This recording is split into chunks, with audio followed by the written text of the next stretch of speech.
We want these cells editable, and we want to protect just this cell with formula. Select whole sheet, right click, select format cells, remove the default check, select OK, select cell we want to lock, right click, select format cells,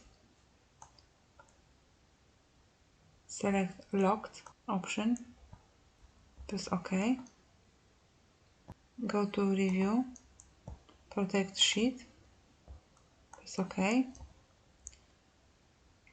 Now go to B7 cell and try to type something. We can't do this.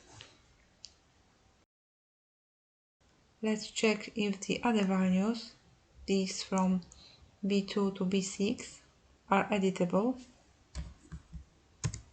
Yes, these are editable.